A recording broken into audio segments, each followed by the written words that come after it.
Hi, I'm Tricia Farin, real estate agent with William Ravis in Newtown, and you're watching Keeping the Real in Real Estate.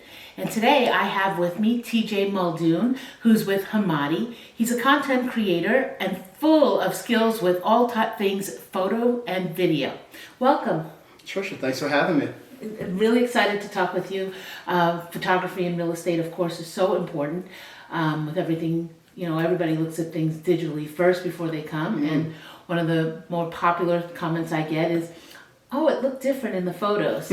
So I'm really excited to get your take on it from a professional side. Why don't you tell me a little bit what inspired you to get into the business? So I've been with Hommati for about 3 years now. Actually, Hommati is a franchise, and I can elaborate a little bit more on why that's a benefit to myself and you. Prior to that, I had 12 years of experience in direct response marketing. It's just a very fancy way of saying I was in the infomercial world. Okay.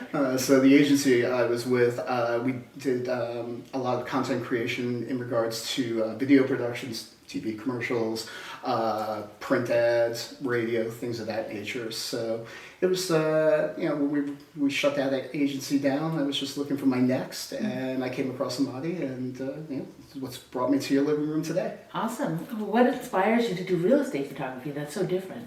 I like the idea of doing real estate photography over other categories of photography because it's inanimate objects. I don't like the idea of people always ask, well, will you take pictures at weddings or will you take pictures at, of my baby and things like that. And I just feel like, my skill set, the ability to stage and be able to interject my own, version of the story into the photography just lends very well to, photographing real estate and some landscape and things like that. Sure. There's a lot of new things, new techniques and new devices coming out. How do you stay up to date with all the new trends? Well, one of the great things about being with a franchise like Hommati, it really allows me to be able to leverage the scale of economy that we have from the network of Hommatians across the country. There's about 125 of us.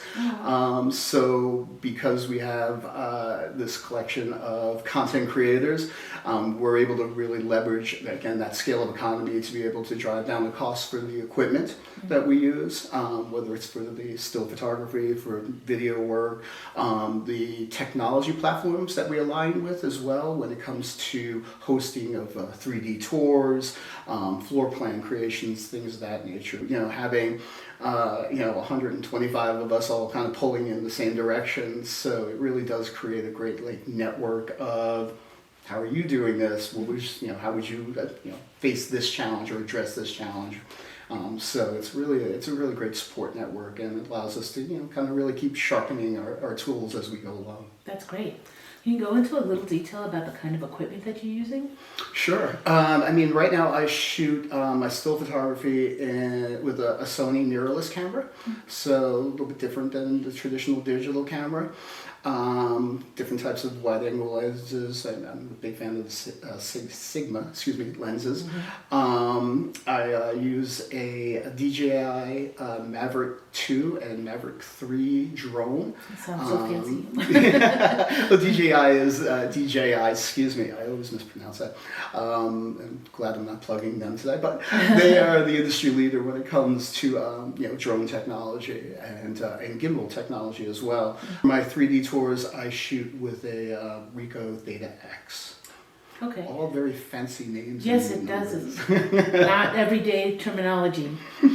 So with all these tools and all these resources and support structures, when you're hired to go into a home and start taking all sorts of media, what's your process to start thinking about it and getting ready to take it in? It's a simple process for me that you've probably seen. I like to walk through, get a lay of the land, then we'll walk through, do a floor plan. That allows me to make sure that there's nothing that's being missed. Worst thing is to miss a small bathroom or something like that. Yes. And then usually from there we'll get into the still photography work. And if the project merits, we'll move into the 3D tour, or adding a video walkthrough. And one of the great things about adding that type of media, again the video, the walkthrough, is that that media, that production can capture an image or a money shot that I may have missed. I mean, no one's perfect. I like to think I try to get as close as possible, but so having this additional backup media allows us to go back into the assets, create new assets and everything at the end of the day. So that's kind of my, my process there. I love it when I look at a listing and I see that there's multimedia features. Quite honestly, while of course the pictures are so important, the floor plan really holds its weight. People want to know, well, how big is that room, or does it have a walk-in closet? I have a client that needs a 2-story foyer, so it could be the most beautiful house priced perfectly, but if it does not have that foyer, I'm not taking her to see it because I know she doesn't want that. So the floor plan for me, if the pictures, sometimes you look and you're like, is that 2-story? I can't tell. A lot of times the floor plan will divulge that, but certainly being able to do the 3D tour is, the last bit that will answer all my questions. So, it ends up saving time because you're not making an appointment to show a house that your buyer's never going to like. Right, but I have to say that any photos I do has to be accompanied by a floor plan, just for what you just said there, right? I can make a room look really, really big. I can make a room look small. I can give perspectives that, could be, I don't want to use the word deceiving, but, again, it could deliver, I would think, an unqualified buyer to your doorstep, right? And so I'm sure you've been in a situation where someone already walked into the door and they felt duped in some ways, right? And we could always, have a playful debate on, well, the realtor says, bring them in, I'll sell them. Oh, yes, maybe, but I'd rather say, wouldn't you rather have people coming in that actually are a little bit more qualified and understand what they're walking into? So again, but the use of floor plans, I think is, it should be a basic must-have.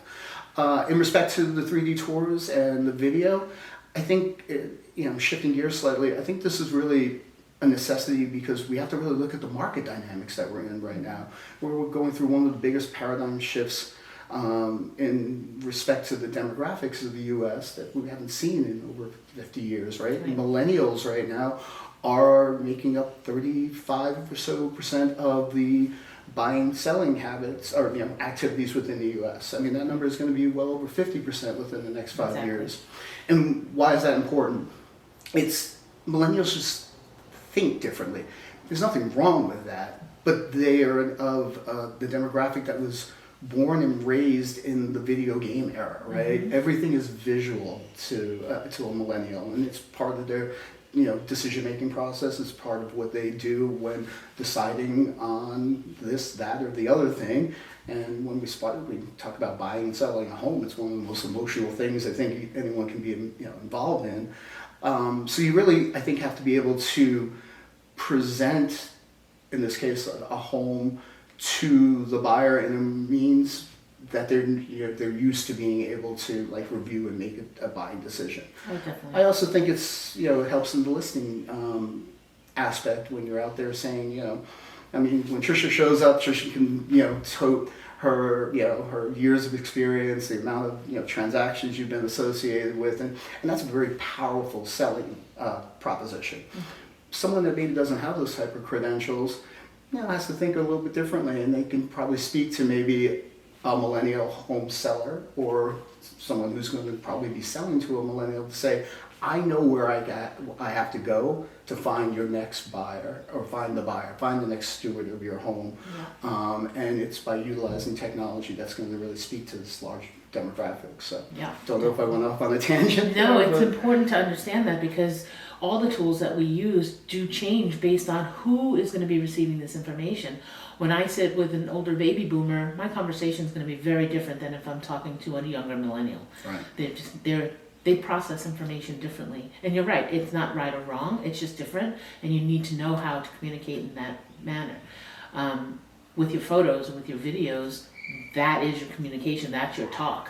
So it has to be presented in a way that they can receive that information. So I get it, definitely. Right. And at the end of the day, I'm also consider my clients are real estate professionals, right? At the end of the day, that's, I answer to you because you answer to, your clients and stuff like that. But I also like to think I'm a steward of your brand as well. I've had those conversations where people said, well, I could just maybe get away with my iPhone and everything. And I'm like, But does Tricia really want to put that out there in Right. the world? And again, you're obviously an astute media developer yourself, but there's some people that would probably walk around with their iPhone in a vertical position, snapping away without having any sort of playing with the settings of their phone, so they're capturing things in very low resolution. Yes.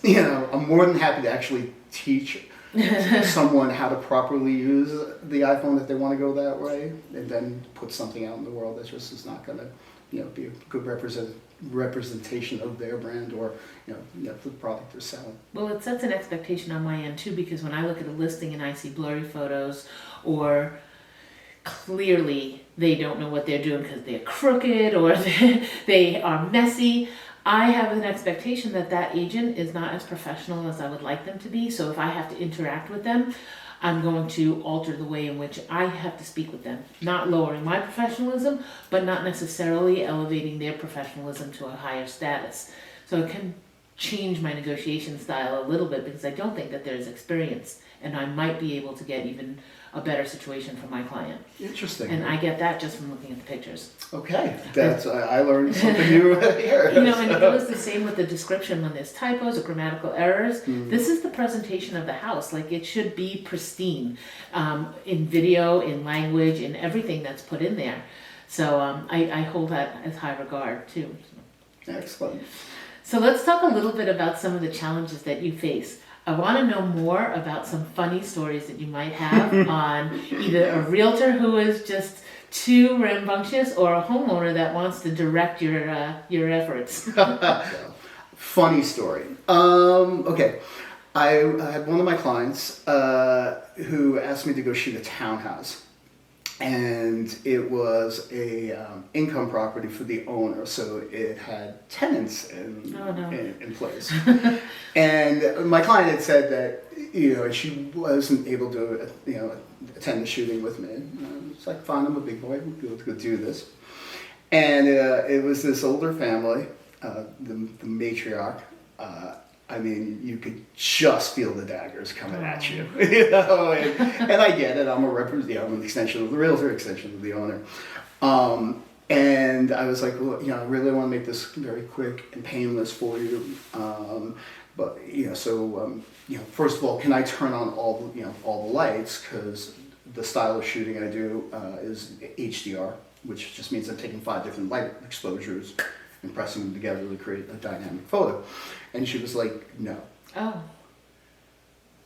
And it was a very dark townhouse. The windows were kind of covered over or had clutter and stuff like that. So I literally had to shoot in the dark while also engaging in a spirited debate about religion. Oh no!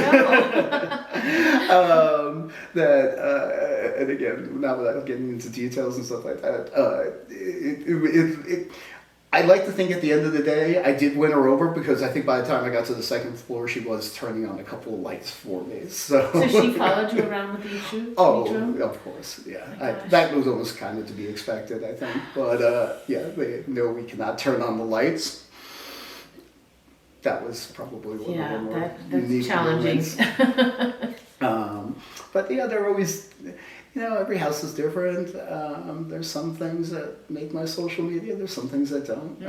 I'd love it if you can use my room as an example to show what hints and tips realtors and homeowners can take to get their house ready for a photo shoot for real estate. All right, no pressure. All right, so let's take a look at this room and see what you have to say. Sounds good. Let's get through it. Well, I mean, Tricia, right now, you obviously have a beautiful home. But, again, anytime I kind of walk into a room, it's like, what are the easiest and simplest things we can do to just, again, how are we going to make sure we present this room and the house as a whole in the best possible light? So, simple things that you probably did purposely for me here was, we would want to gather up the doggy toys and things like that, and kind of be able to put that in its place. I would look and see if there are things that are really like kind of sticking out and hanging out. In some ways, I would maybe look at that giant plant in the corner, which I don't know if it's being shown on the video, but we can get there in a moment. Something like as simple as this, where I feel like this is very homely and presents, you know, a kind of a warm environment. You know, what's more warm than the family sitting around doing a puzzle and stuff like that. It can be moved. I think that's where we would probably say, you know, it doesn't really add value to this, you know, to this photo. The same might be said with the table. However, it's, you know, could be heavy and hard to move around.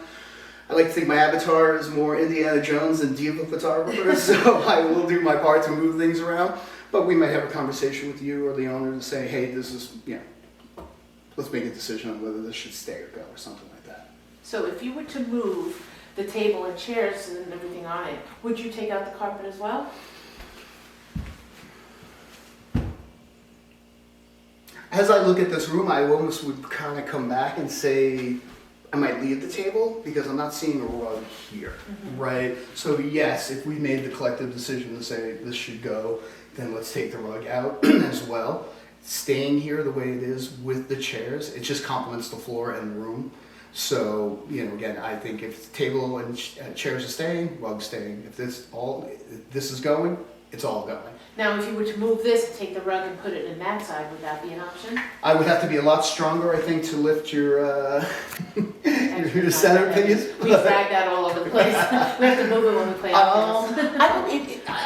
I kind of like the way your floors are right now. I mean, this inlay, you know, I don't want to detract from that in any way. I mean, I think that, you know, obviously everyone by and large loves hardwood floors. So, I mean, you know, if you got it, flaunt it, so to speak. So, but again, it's always about decluttering in my mind. Again, we don't want to make it any more stressful for the homeowner. You know, they're already probably self-conscious in some ways about, you know, having their home shot or just how it's going to present and everything like that. So, you know, trying to minimize that without, again, not taking our eye off the prize, and that's making sure we get as many eyeballs on the listing as possible. I think one of the hardest things is when we tell them to remove their personal effects, that photos or things that have their name on it. I had a buyer that saw somebody's college degree and saw their name and said, I don't like that person, I don't want to buy this house, and they left. I couldn't agree more. I mean, especially when, you know, when we're talking about even photos of children and stuff like that, you know, especially if the children are still within that age range of when the photo was taken. I mean, I recently just did a shoot where, you know, a proud family, and up their staircase it was, you know, just all recent pictures of their kids. And yes.